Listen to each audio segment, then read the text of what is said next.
Hello student, आप कैसे हैं? आई होप आप सभी अच्छे होंगे।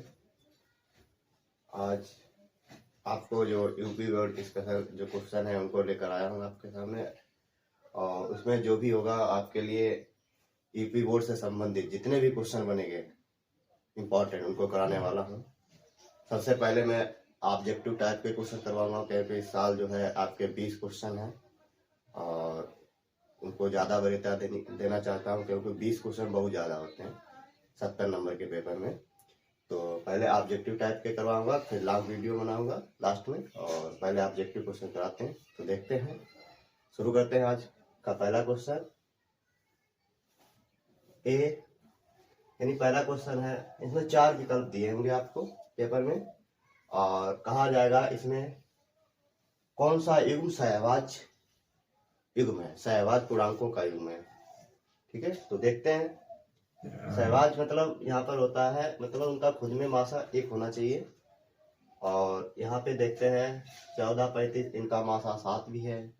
ठीक है, और यहाँ पर 18, 25, 31, 93, 31 या 93 होता है, खुद का मल्टीपल है। ठीक है, और 32, 62 इसमें भी मासा 2 है। लेकिन यहाँ पे आप देख रहे होंगे 18, 25 में जो भी है इनका मासा जो है 1 खुद में 1 है। ठीक है, यानी ना ही उसका फैक्टर्स में मिला, ना ही खाली 1 मिल रहा है। ठीक है, तो इसका ऑप्शन जो भी होगा बी सही होगा। ठीक है, और 100% ऐसा सवाल मिलेगा। ठीक है, तो नेक्स्ट क्वेश्चन आता है, हर साल आता है जो नेक्स्ट क्वेश्चन है, हर साल आता है।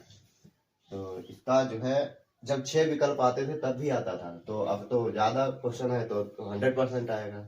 ठीक है, तो दूसरा क्वेश्चन है 144 के अभाज्य गुणनखंडों की संख्या है। हम पहले क्या करेंगे, इसके फैक्टर कर लेंगे। तो 2 दूनी, यानी 144 के फैक्टर करेंगे तो 2 दूनी। आप ऐसे कर सकते हैं, हमें जैसे पता है ऐसे करना। ठीक है, तो आप ऐसे करेंगे, ऐसे। ठीक है, तो ऐसे काट लेंगे। ठीक है, तो यहाँ पर हम क्या करेंगे, तो 144 के तो 2 दूनी 4, दूनी 8, दूनी 16, दूनी 32, दूना 64। ठीक है, हालांकि ज्यादा हो जाएगा। ठीक है, तो 32 और फिर दिया हो जाएगा आपका 144 है आपका। ऐसे करिए आप, काटेंगे आप 72, फिर 2 से काटेंगे 36, फिर 2 से काटेंगे 18, फिर 2 से काटेंगे आपका ये आ जाएगा 9। तो यहाँ पे आप 4 बार। ठीक है, 16 नेमा 144, यानी 3 गुणे 3। ठीक है, तो यहाँ पर हम कह सकते हैं कि 2 कितनी बार आया, 4 बार। 3 कितनी बार आया, 2 बार। तो अभाज्य गुणनखंडों की संख्या कितनी होगी, 4 और प्लस 2 तो कितना होगा, 6। यानी अभाज्य गुणनखंडों की जो संख्या होगी कितनी होगी, 2 होगी। 100% आएगा। ठीक है, नेक्स्ट क्वेश्चन है, बहुत इजी होता है लेकिन पेपर में आता है तो दिक्कत करता है। ठीक है, क्योंकि पहले चैप्टर में जो है लासा मासा का जिक्र किया गया है, तो जरूर आएगा। ठीक है, तो तीसरा क्वेश्चन है 15, 18, 24 का लासा बताइए। अब बताइए, लासा नहीं कर पाएंगे क्या? तो लासा जो है छोटे बच्चों की तरह कर लीजिए चाहे तो। ठीक है, हालांकि तुम वैसे भी कर सकते हो, वहां पे कोई दिक्कत नहीं है क्योंकि आप हाई स्कूल में है। ऐसे निकाल लीजिए 15, 18, 24। ठीक है, इसको आप 3 से काटिए, पहले 2 से काट लीजिए क्योंकि ये 15 को ऐसे लिखिए, और ये 9 और ये 12। ठीक है, फिर 2 से काटेंगे 6, और ये आपका आएगा 3, ये 15। ठीक है, फिर 2 से काट लीजिए आप, 3 आ जाएगा, और ये ठीक है 3 और ये 15। अब आप 3 से काट सकते हैं और 5 से, तो 2 दूनी 4, 3 12, 3 36, 5 जो होगा 180। यानी जो इसका लासा होगा कितना होगा, 180 होने वाला है। ठीक है, इसका लासा कितना होगा, 180। हाँ, ये सवाल मोस्ट इम्पोर्टेंट लगा लीजिए और लिख लीजिए। आप इसकी तैयारी करके बिल्कुल जाए, जरूर आएगा। या तो सम पूछ लेगा या तो विषम पूछ लेगा। क्वेश्चन में आएगा, किसी धनात्मक पूर्णांक q के लिए प्रत्येक धनात्मक समपूर्णांक का रूप का होता है। ठीक है, तो यहाँ पर जो है किसी धनात्मक पूर्णांक q के लिए प्रत्येक धनात्मक समपूर्णांक होता है। तो देखिए सम, जहां आया सम में होगा तो वहां पे 2 का मल्टीपल आप देखेंगे। ठीक है, अब जो 2 का, ठीक है, तो हाँ ये हटा दीजिए। ठीक है, 2 का मल्टीपल आप देखेंगे। ठीक है, तो आप यहाँ पे 2 का मल्टीपल देख रहे हैं, यहाँ नहीं है, यहाँ नहीं है, यहाँ है, लेकिन यहाँ 1 जोड़ दिया। जहां सम आ गया 1 जोड़ दोगे हमेशा विषम बनाएगा। ठीक है, लेकिन इसमें चाहे आप q का मान चाहे सम रखिए या विषम रखिए, चाहे सम रखिए या विषम रखिए, हमेशा क्या बनाएगा, ठीक है, हमेशा सम बनाएगा। क्या बनाएगा, सम बनाएगा, ठीक है। तो आपका क्वेश्चन हो गया। और यहीं पे अगर क्वेश्चन चेंज करता है, कहेगा कि सम की जगह पूछ लिया विषम, हमेशा विषम पूर्णांक कौन सा होगा, तो उसमें अगर ये सम बना रहा तो इसमें एक जोड़ दिए तो हमेशा विषम बनाएगा। विषम के लिए ये होगा और सम के लिए 2q होगा, ठीक है। ओके, नेक्स्ट क्वेश्चन कराते हैं। n स्क्वायर माइनस 1 8 से, n स्क्वायर माइनस 1 अगर 8 से विभाज्य है तो n है, n है का मतलब है, हमने ऑप्शन नहीं लिखे हैं, n है का मतलब है सम है, विषम है, ठीक है। तो ये पूछा गया है, ठीक है। तो सम है, विषम है, क्या है, उसके बारे में जिक्र किया गया है, लेकिन हमने ऑप्शन नहीं लिखे तो हम उनको करवाएंगे, ठीक है। आप n का मान थोड़ा रख के देखेंगे। मान लो तो पहले सम रखते हैं 2, ठीक है, n का मान 2 रखे तो वर्ग करोगे 4 और माइनस 1 यानी 3, क्या 8 से विभाज्य है 3, नहीं, ठीक है। फिर हम क्या करेंगे, 3 रख के देखेंगे, n का मान कितना रखेंगे देखेंगे 3, तो 3 जब रखोगे -1 तो 3 तिया और -1 यानी 8 जो है 8 से विभाज्य है। अब जब हमने विषम संख्या रखी 3, ठीक है, कोई भी आप रखिए विषम, तो हमेशा ये 8 से विभाज्य होगा, क्या होगा, 8 से विभाज्य होगा, ठीक है। तो इसके लिए यानी कैसी संख्या होगी, हमेशा विषम संख्या होगी, कैसी होगी, विषम संख्या, ठीक है, यानी जो भी संख्या होगी विषम संख्या होगी। नेक्स्ट क्वेश्चन है, शांत दशमलव संख्या में व्यक्त हो सकने वाली परिमेय संख्या होगी, ठीक है। यहाँ पे ऐसा होता है, मतलब पेपर में आपके लिख के आता है, बिना भाग किए या बिना लंबी विभाजन प्रक्रिया के बताइए शांत है या अशांत है, ठीक है। तो हम इसमें क्या देखते हैं, इसका हर देखते हैं, क्या देखते हैं, हर, ठीक है, हर, ये हर को देखेंगे आप सबसे पहले। और जब हर देखेंगे तो यहाँ जहां भी 2 और 5 दिखे, ठीक है, सिर्फ हर में 2 और 5 होना चाहिए। अगर मान लो कहीं 3 आ गया, लेकिन 3 जो है ऊपर वाला जो अंश वाला पद है वो कटे अगर 3 से, तो वो होगा शांत हो सकता है। लेकिन हम देखेंगे इस वाले सी वाले ऑप्शन में थोड़ा देखेंगे कि 13/31 25 लिखा है, ठीक है, 31 25, और जो कि लिखा है ये 5 की पावर 5 लिखा है, ठीक है, 5 की पावर 5, ठीक है, और 5 की पावर 5 और 2 की पावर 0 कर सकते हैं, नहीं लिखा तो एक ही है, ठीक है। तो यहाँ पर कभी भी हर में, ठीक है, क्योंकि यह 55 25 पंच 125 पंच 125 पंच 13 3125 यानी ये 5 का 5 हुआ आपका, ठीक है। तो अब जब हर में 2 की पावर m, चूंकि इसका हर जो है 2 की power m into 5 power n के रूप का है, इसलिए इसका दशमलव प्रसार क्या होगा, शांत होगा, क्या होगा, शांत हो, यानी इसमें 2 और 5 का ही यूज हुआ है, ठीक है। बाकी कि इसमें 7 आ रहा है, इसमें 3 आ रहा है, इसमें 17, तो वैसे भी नहीं होगा, ठीक है। तो नेक्स्ट क्वेश्चन आगे कराते हैं, ठीक है। तो इतना देखिए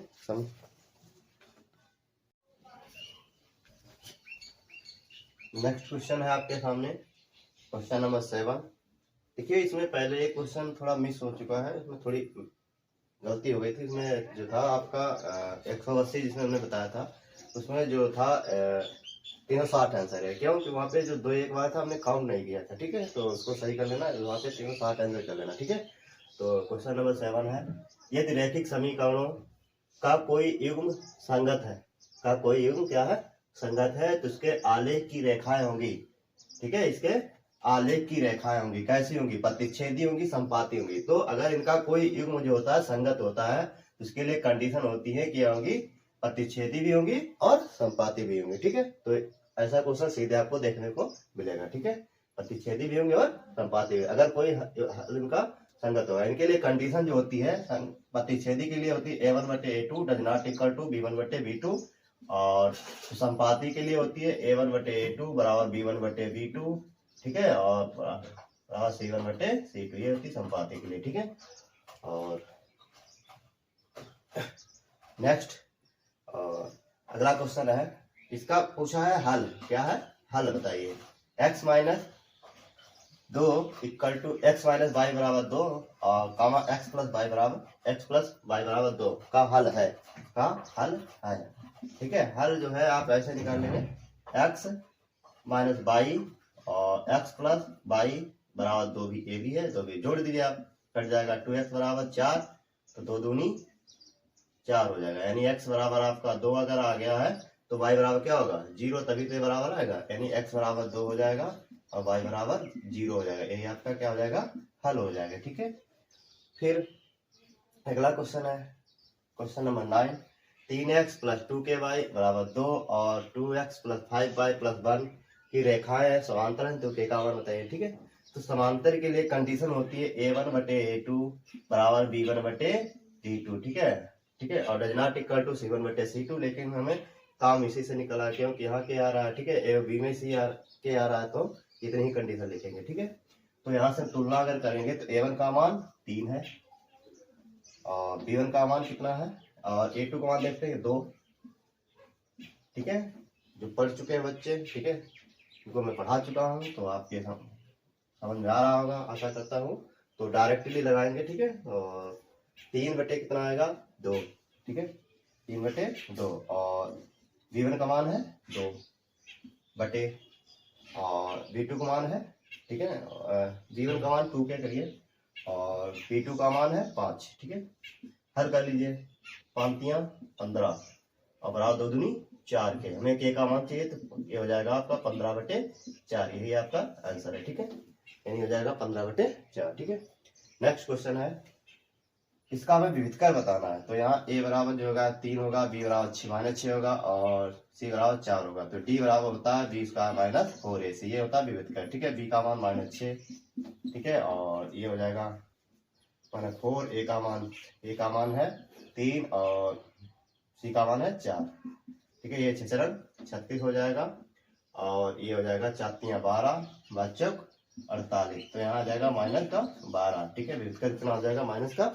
अगर ये वही पूछ लेता है कि मूलों की प्रकृति बताइए, ठीक है, मूलों की प्रकृति, अगर विविधकर निकाल ना आप निकालते ही, लेकिन अगर कहीं पूछते कि इसका जो है प्रकृति बताइए, तो जो होगा d बराबर क्या होगा -12 है, इसलिए क्या होगा, मूलों की जो प्रकृति होगी कैसी होगी, काल्पनिक होगी। क्या होगी, काल्पनिक होगी, या कह सकते हैं वास्तविक नहीं होगी। ठीक है, नेक्स्ट क्वेश्चन है, समीकरण 3x² + 5x + 3 के मूलों की प्रकृति है। हाँ, तो इसमें भी प्रकृति जब पूछी गई तो आप विविधकर ही निकालेंगे, तभी आप कंफर्म कर पाएंगे प्रकृति कैसी है। ठीक है, तो यहाँ भी d निकालेंगे, तो b का मान कितना है 5। ठीक है, और -4, a का मान कितना है 3 और c का मान है 3। ठीक है, तो हो जाएगा 25 और यह 3 × 9 36, यहाँ पे आएगी माइनस का, आपकी ये माइनस का बचेगा आपका 11। जब -d चूट लिखोगे, चूट d छोटा है 0 से, इसलिए मूल कैसे होंगे, काल्पनिक होंगे। कैसे होंगे, काल्पनिक होंगे। ठीक है, यानी मूलों की प्रकृति जो होगी काल्पनिक होगी। ठीक है, ये ऐसे ही पूछे जाते हैं। ठीक है, 100% एक सवाल देखने को मिलेगा। ठीक है, नेक्स्ट क्वेश्चन है, x² - 4 बराबर 0 के मूल है। तो ये तो बहुत ही इजी है, x² - 4 बराबर 0, तो x बराबर 4, x² बराबर 4, वर्गमूल ले लें, x बराबर ±2। ठीक है, ओके। नेक्स्ट क्वेश्चन है,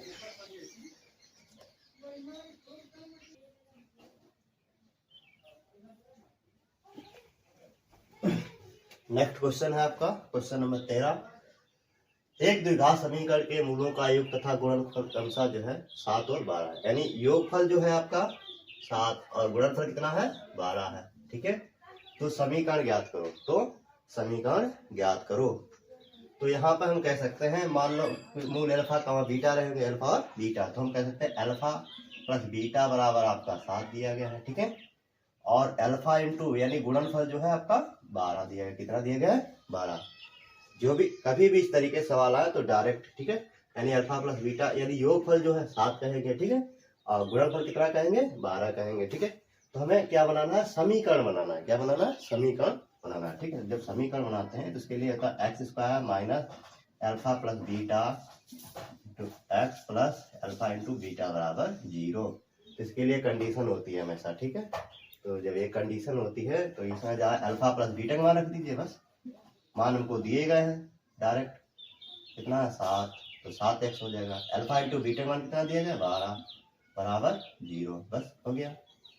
तो ये करना है। ठीक है, तो सीधे मतलब हमने दिया था गुणनफल 12 दिया और योगफल 7 दिया, तो समीकरण सीधे मान रख दो। यही आप ये सूत्र याद रखना। ठीक है, ये समीकरण का व्यापक रूप कह सकते हैं और इसे आप डायरेक्ट रखिए गुणनफल और योगफल, बस आंसर आ जाएगा। ठीक है, नेक्स्ट क्वेश्चन है, हर बार आता है और हर साल आता है। ठीक है, यहाँ पे कहा गया है 3x² - 12x + m बराबर 0 के मूल बराबर है। तो m है, ठीक है, यानी m का मान बताना। ठीक है, तो हम कह सकते हैं अगर मूल इसके बराबर है तो d 0 होगा, यानी विविध कर 0 होगा। ठीक है, और तो d बराबर क्या होगा, चूंकि मूल क्या है, बराबर है। ठीक है, लंबे भी क्वेश्चन हो सकते हैं। ठीक है, लिखने वाले आपके।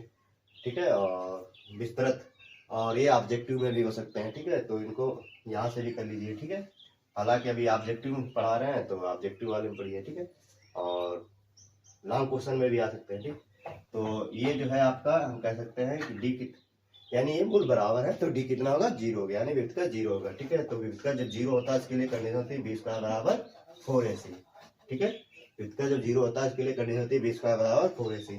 यहाँ ये a है और ये b है और ये c है। ठीक है, तो a बराबर कितना होगा, ये b बराबर -12 का वर्ग बराबर 4, a का मान कितना है, 3 है, और c का मान कितना है, m है। ठीक है, तो 12 बने 144 हो जाएगा, और ये 4 3 12 हो जाएगा, माइनस वर्ग का वर्ग करोगे तो प्लस हो जाएगा। ये 12 बने 144, तो m बराबर कितना है, 12 तक गया। ये क्वेश्चन हम पीछे भी करा चुके हैं। ठीक है, तो नेक्स्ट क्वेश्चन कराते हैं। ये 100% आएगा, ऐसा सवाल 100% आपको मिलेगा। हो सकता है ये ना सवाल हो, लेकिन ऐसा जरूर मिलेगा। ठीक, नेक्स्ट क्वेश्चन है आपका क्वेश्चन नंबर 15 x² - 2kx + 6 बराबर 0 का एक मूल -3 है, तो k का मान बताइए। ठीक है, यानी k क्वेश्चन मार्क मतलब k का मान बताना। ठीक है, और यहाँ पे क्योंकि इसका एक मूल -3 है तो यह इसे संतुष्ट करेगा, तो यहाँ पे x है, वहां पे हम क्या रखेंगे, 3 रखेंगे। तो 3 का वर्ग -2k पूरे 3 और -6 बराबर 0। ठीक है, तो ये 9 हो जाएगा, तो आपका द्वितीय 6k और -6। ठीक है, बराबर 0, तो ये आपका हो जाएगा 9 से 6 गया 3 -6k बराबर 0। तो हम कह सकते हैं यहाँ से -6k बराबर -3 हो जाएगा, तो कैंसिल, तो k बराबर हो जाएगा 3/6, यानी 3 × 3 3 दूनी 6 हो जाएगा। ठीक है, यानी ये k का मान कितना आएगा, 1/2 आएगा। k का मान कितना आएगा, 1/2 आएगा। k का मान जो है आपका 1/2 होगा। ठीक है, और यहाँ से नेक्स्ट क्वेश्चन बहुत ही इंपॉर्टेंट। दो समरूप त्रिभुजों में संगत भुजाएं 9:4 के अनुपात में है, तो इन त्रिभुजों के क्षेत्रफलों में अनुपात होगा। देखिए, संगत भुजाएं दी गई है, हमें क्या दी गई है, संगत भुजाएं। समरूप त्रिभुज है और इनके लिए कंडीशन होती है। ठीक है, संगत भुजाएं, ये आगे लॉन्ग क्वेश्चनों में करवाएंगे, लेकिन यहाँ तुमको जो भी है आपको इस तरीके से क्वेश्चन देखने को 100% मिलेगा। ठीक है, क्योंकि अब की बार 20 क्वेश्चन आने हैं, हर स्टेप का क्वेश्चन मिलेगा आपको। ठीक है, हर तरीके का क्वेश्चन, हर प्रश्नावली के 3 या 4 क्वेश्चन आपको मिलने वाले हैं। ठीक है, यहाँ पे जो है 9:4 के अनुपात में, तो त्रिभुजों के क्षेत्रफल में अनुपात बताइए। देखिए, जब भुजाएं दी गई हो, क्या दी गई हो, भुजाएं, तो जब क्षेत्रफल में अनुपात पूछा जाए तो इनका आप वर्ग कर दीजिए, सीधे आप क्या कर दें, वर्ग कर दिए। यह भुजा पहली 9 थी तो 81 हो जाएगी, दूसरी क्या थी 4, तो इसका वर्ग करेंगे 16 हो जाएगी। बस यही आंसर है। ठीक है, जब आपको दिया गया हो संगत भुजाएं तो आप वर्ग कर दीजिए, और जब क्षेत्रफल दिया जाए तो वर्गमूल निकाल लीजिए। ठीक है, इसी तरीके से नेक्स्ट क्वेश्चन इसी का अपोजिट है, वो करवाते हैं। ठीक है, दो समरूप त्रिभुजों के क्षेत्रफल क्रमशः 20 सेंटीमीटर स्क्वायर और 45 सेंटीमीटर स्क्वायर है, तो उनकी ऊंचाइयों में अनुपात है, उनकी ऊंचाइयों में अनुपात है।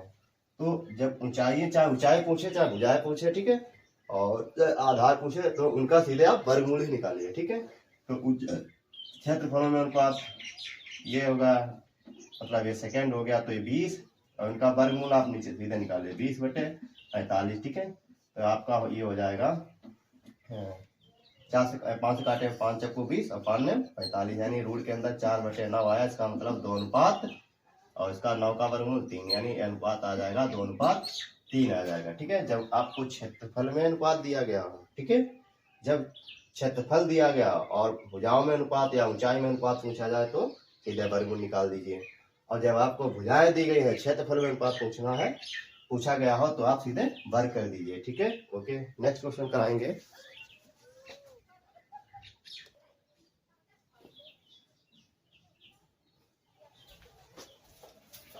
नेक्स्ट क्वेश्चन है क्वेश्चन नंबर 18, एक समबाहु त्रिभुज। हाँ, तो वीडियो जो भी है अगर अच्छी लग रही है तो इसको सब्सक्राइब भी करिए और लाइक भी करिए, और अन्य अपने दोस्तों से भी करवाइए। ठीक है, क्योंकि आज ही के लिए ही नहीं, ये हमेशा के लिए आपकी जब तक आपका पेपर नहीं हो जाएगा तब तक आपको इसी प्रकार की वीडियो मिलती रहेंगी। और इसीलिए आप चैनल को क्या कर लें, सब्सक्राइब कर लें, अन्यथा जो है आपको नोटिफिकेशन नहीं मिलेगा। और अगर आप सब्सक्राइब कर लेते हो जो भी वीडियो हमारी सबसे पहले आपको देखने को मिलेगी। ठीक है, तो आप सब्सक्राइब करते रहिए। ठीक है, तो एक समबाहु त्रिभुज एबीसी की भुजा 2a, इसके प्रत्येक शीर्ष लंब की लंबाई बताइए। ठीक है, तो देखिए यहाँ पर क्या होता है कि एक समबाहु त्रिभुज बना लेते हैं। ठीक है, ऐसे। ठीक है, एक समबाहु त्रिभुज और शीर्ष लंब ऐसे डाला जाता है। ठीक है, लेकिन हमें एक की निकाल लें, सबकी वही रहेगी। ठीक है, क्योंकि समबाहु त्रिभुज। ठीक, और यहाँ 2a है तो ये a हो जाएगी। ठीक है, और ये a हो जाएगी, हमें इसकी लंबाई बतानी है। ठीक है, ये 2a होगी। ठीक है, अब ये कर्ण का काम करेगा, ये लंब का, और ये आधार का। ठीक है इतना। ठीक है, तो हमें ये वाली भुजा निकालनी है, लंब। ठीक है, तो क्या करेंगे, यह को मान लेते हैं ओ ए बी, या इसको सी कर लीजिए, हमें ए से निकालना है। ठीक है, तो ए सी स्क्वायर बराबर हो जाएगा, ठीक है, कर्ण के वर्ग से आधार का वर्ग घटा दीजिए, 2a का वर्ग है। ठीक है, माइनस आधार का वर्ग। ठीक है, और ये 4a स्क्वायर हो जाएगा, और ये a स्क्वायर हो जाएगा। ठीक है, तो ये 3a स्क्वायर बचेगा, और क्योंकि ए सी स्क्वायर है, जब आप वर्गमूल ले लेंगे तो √3 हो जाएगा। अब ये ठीक है, तो ए सी बराबर हो जाएगा, ठीक है, √3 है। यही आपका आंसर है। ये लॉन्ग में भी आ सकता है और शॉर्ट में भी आ सकता है। ठीक है, सो नेक्स्ट क्वेश्चन है, तैयार करके जाएं, 100% मिलेगा। ठीक, ओ ए या AO बटे OD बराबर BO बटे OD बराबर 1/2, तो और AB बराबर 5 सेंटीमीटर, तो find the value of DC। ठीक है, यानी DC निकालना है। ठीक है, और DC निकालना है। ठीक है, हम ये मतलब यहाँ में दिया OA बटे OD, यानी 1:2 दिया है। हम कह सकते हैं OA 1 है तो OD कितना है 2, और AB 5, तो आप पढ़ेंगे। ठीक है, अनुपातिक वाले नियम से। ठीक है, पढ़ लीजिए। ठीक है, और यहाँ से आप क्या कर लें, इसी को नीचे कर देते हैं, OA या हम कहें AB बटे, हमें DC चाहिए, AB बटे DC बराबर हो जाएगा OA बटे OD। डायरेक्ट रख सकते हैं 1/2, AB का मान 5 है, DC चाहिए हमें, बराबर 1/2, तो 5 दूनी DC बराबर 10 सेंटीमीटर लग गया। ठीक है, ऐसे लगा सकते हैं आप। ठीक है, नेक्स्ट क्वेश्चन है आपका, एक समचतुर्भुज के विकर्णों की लंबाइयां क्रमशः 16 सेंटीमीटर और 12 सेंटीमीटर है, तब भुजा की लंबाई है, यानी भुजा मतलब चतुर्भुज के भुजा की लंबाई। ठीक है, तो क्या करते हैं, एक कंडीशन होती है। ठीक है, यानी जो विकर्णों का वर्ग होता है उनके भुजाओं के वर्गों के योग के बराबर होता है। ठीक है, जो विकर्णों का जो वर्ग होता है उनके भुजाओं के, समचतुर्भुज के भुजाओं के वर्गों के योग के बराबर होता है, ये कंडीशन लगाइए आप। ठीक है, इस यानी यार D1 जो है आपका 16 है, D2 आपका 12 है। ठीक है, तो कंडीशन लिखेंगे, या 4s², ये साइड है। ठीक है, s मतलब साइड। ठीक है, भुजा, ये D1 का वर्ग प्लस D2 का वर्ग, ये। ठीक है, और 4s चाहिए हमें। ठीक है, तो D1 का मान है 16 और D2 का मान है 12, तो जब आप इसका वर्ग करेंगे तो इधर 4s² बराबर ये 256 हो जाएगा, और ये आपका हो जाएगा 144, जोड़ेंगे तो आ जाएगा 400। ठीक है, तो 4s² काटेंगे तो आएगा ये 100। ठीक है, कितना आएगा 100, यानी s² का मान जो है 100 है, तो यानी साइड कितनी हो जाएगी, ठीक है, वर्गमूल ले लेंगे 10 सेंटीमीटर, यानी जो भी समचतुर्भुज है उसके जो भुजा की लंबाई है कितनी आ जाएगी, 10 सेंटीमीटर आ जाएगी। ठीक है, पढ़ के जाइएगा, ऐसे क्वेश्चन आपको जरूर मिलेंगे। ठीक है,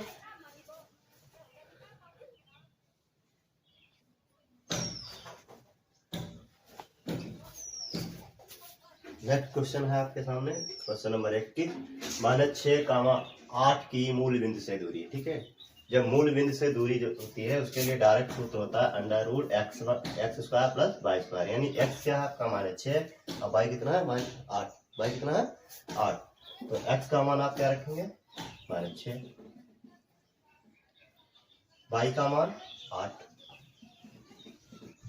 ठीक है, तो ये हो जाएगा 6 70 8 64। ठीक है, तो ये हो जाएगा रूट के अंदर 100 और ये जाएगा 10 मात्रक। ठीक है, यानी जो दूरी होगी मूल बिंदु से कितनी होगी 10 मात्रक। ठीक, नेक्स्ट क्वेश्चन है बिंदु जो है 3,4 बिंदु 3,4 की बाह्य अक्ष से दूरी जो भी बाह्य से जो भी दूरियां होती हैं, ठीक है, और अगर बाह्य से पूछी जाए 3, ठीक है, और अगर एक्स से पूछी जाए तो 4, ठीक है। यानी जो अक्ष होता है, यानी कोटि वाला आप छोड़ दीजिए और भुज वाला काउंट करिए, ठीक है। यानी देखिए तो वो दूरी होगी बाह्य से, ठीक है, और अगर एक्स से पूछी जाए तो कोटि वाला, ठीक है।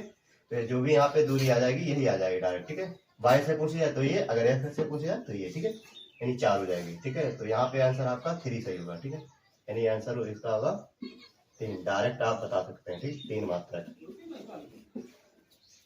बिंदु 2,3 व 4,1 के बीच की दूरी है, ठीक है। ये हम वैकल्पिक करवा रहे हैं इसलिए शॉर्ट थोड़ा करा रहे हैं, ठीक है। जब आप लॉन्ग क्वेश्चन कराएंगे तो पूरा हल कराएंगे, ठीक है। तो यहाँ x1 हो गया 2 और y1 कितना हो गया 3, ठीक है, और x2 हो गया 4 और y2 हो गया 1, ठीक है। और यहाँ से हमें d निकालना है, तो d के मतलब डिस्टेंस निकालनी है, तो इसके लिए सूत्र होता है x1 माइनस x2 का whole square plus y1 minus y2 का होल स्क्वायर, ठीक है। तो यहाँ से x1 मान रखेंगे 2 और x2 का मान आप रखेंगे 4 प्लस y1 का मान 3 और y2 का मान 1, और यहाँ से आपका बचेगा -2, ये आ जाएगा 2, यानी ये जाएगा 4 और प्लस 4 यानी √8, इसलिए ये आ जाएगा 2√2 मात्रक, 2√2 मात्रक हो जाएगा। 8 का वर्गमूल निकालेंगे। नेक्स्ट क्वेश्चन है आपका, अब यहाँ से आपके ट्रिग्नोमेट्री क्वेश्चन शुरू होते हैं। क्वेश्चन नंबर 24 है, ठीक है। साइन 90 माने थीटा क्या होता है, जरूर आएंगे, 1-2 क्वेश्चन आ जाते हैं डायरेक्टली, ठीक है। तो साइन 90 माने थीटा होता है कास थीटा, ठीक है, ये याद करके जाए सभी भी, ठीक है, जितने भी वैल्यूज हैं, ठीक है। फिर कास 90 माने थीटा क्या होता है, ये इसका ये साइन थीटा होता है, कास 90 माने थीटा साइन थीटा, ठीक। और ये 2020-2019 में आ चुका है लगातार, ठीक है। तो और 21 में भी आया था, ठीक है। अभी जो 22-21 हुआ उसमें भी आया, ठीक है। तो इसमें क्या है 2 tan थीटा बटे 1 + tan स्क्वायर थीटा, यानी यहाँ पे थीटा की जगह 30 है। ये कंडीशन होती है साइन 2 थीटा की, साइन 2 थीटा की, ठीक है। तो जब 2 आ जाएगा तो साइन कितना हो जाएगा 60 हो जाएगा, ठीक है।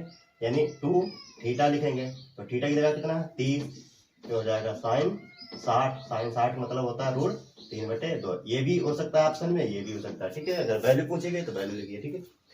फिर इसी तरीके से ये भी है, ये माइनस लगा है तो ये tan 60 का हो जाएगा, ठीक है। tan 60, ये tan 60 मान √3 होता है, इतना अंतर होता है, ठीक।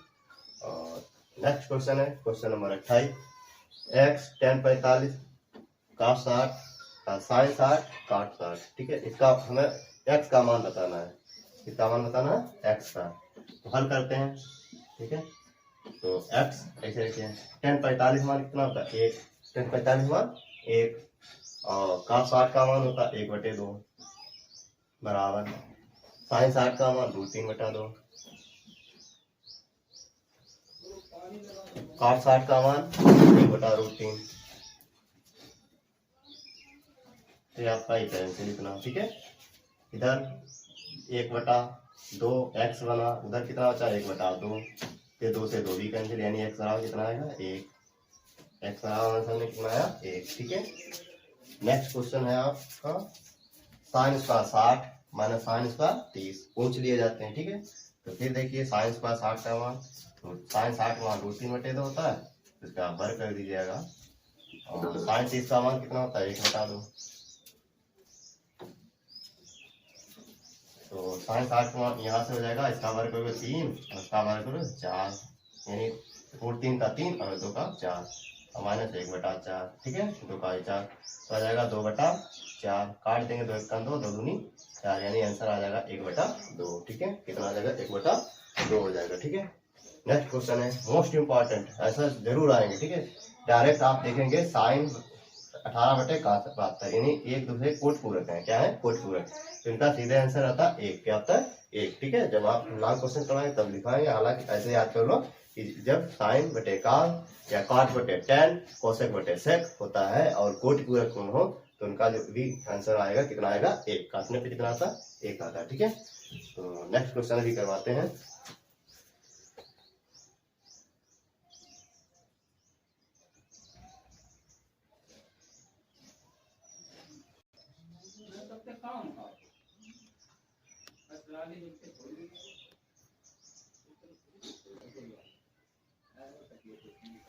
क्वेश्चन नंबर आपका है 31, ठीक है। क्वेश्चन नंबर कौन सा है 31, ठीक है।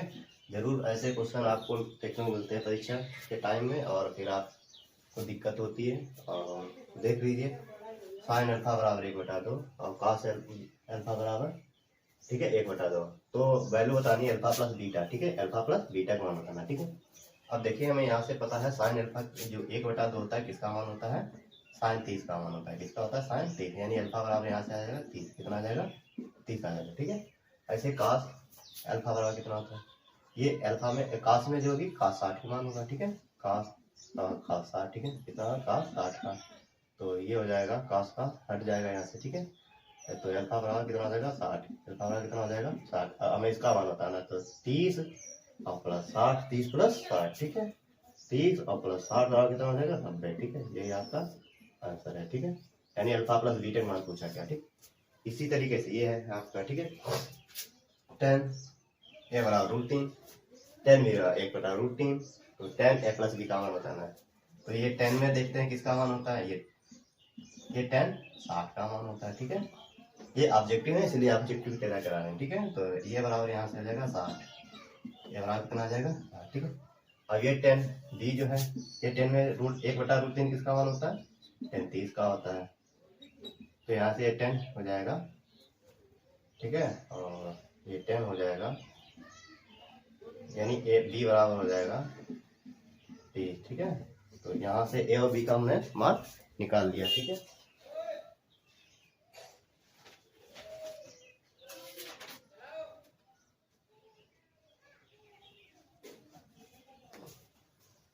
टेन ए और बी का मान हमने क्या कर लिया, निकाल लिया है। और तो हो जाएगा, यहाँ पे हमें मान निकालना है इसका, ठीक है। तो 10 ए का मान कितना है 60 और बी का मान है 30, तो ये हो जाएगा 10 90 कितना होता है इनफाइनाइट, ठीक है। 10 90 कितना होता है इनफाइनाइट, ठीक है। बात करते हैं ये क्वेश्चन नंबर 33, क्वेश्चन नंबर आपका 33। अभी बता चुके 1 2 कोट पूरे का, इनका आंसर क्या आएगा 1। लॉन्ग क्वेश्चन करवाएंगे तो आप कहेंगे कैसे आता है, ठीक है। बस इतना देखो, जब 1 2 इनका योगफल 27 90 27 तिरसठ का योगफल 90 होता है तो इसका आंसर कितना हो जाएगा, डायरेक्टली 1 हो जाएगा, ठीक है। तो फिर बात करते हैं ये कास, ये वाला, ठीक है। कास ए बराबर √3/2 और 10 2 ए का मान बताना है, ठीक है। क्वेश्चन नंबर 34 है आपका, ठीक है। और हम कास में देखेंगे वैल्यू किसका होता है, ये होता है कास 30 का। कास 30 का मान होता है √3/2, तो ए बराबर यहाँ से आ जाएगा 30। जब ए का मान 30 आएगा तो 10 2 ए को नहीं बता पाएंगे, 10 2 ए की जगह 30 रख दीजिए, 2 गुणे 30 बराबर 10, 60 और 10 60 मान √3, ठीक है। 10 60 मान √3 होता है। और ऐसे 10 ये 45 मान होता है, 10 थीटा बराबर 10 45, तो थीटा बराबर यहाँ से आ जाएगा 45, ठीक है। थीटा बराबर कितना आ जाएगा 45। हमें मान बताना 2, तो साइन 45 मान, फिर थीटा का मान रख दो, ठीक है। और यहाँ भी थीटा का मान रख दीजिए 45, तो 2 साइन 45 मान 1/√2, कास 45 मान 1/√2, तो √2 2 हो जाएगा, ठीक है। तो 2/2 यानी, ठीक है। आज की क्लास इतनी रखते हैं, आशा करता हूँ आप लोग को बेहतर समझ में आएगा। और नेक्स्ट वीडियो में आपको जो भी होंगे लॉन्ग क्वेश्चन करवाऊंगा और जो परीक्षा के लिए अत्यंत महत्वपूर्ण क्वेश्चन होंगे। और अगर आप हमारी वीडियो अच्छी लगी तो लाइक एवं सब्सक्राइब जरूर करिए, अपने दोस्तों को शेयर करिए और उनसे भी करवाइए, ठीक है। और ऐसी वीडियो जो भी जब तक आपका पेपर नहीं हो जाएगा तब तक हम ऐसी वीडियो आपके सामने लाते रहेंगे और प्रोवाइड कराते रहेंगे। और तो मिलते हैं नेक्स्ट वीडियो में। Okay, thank you.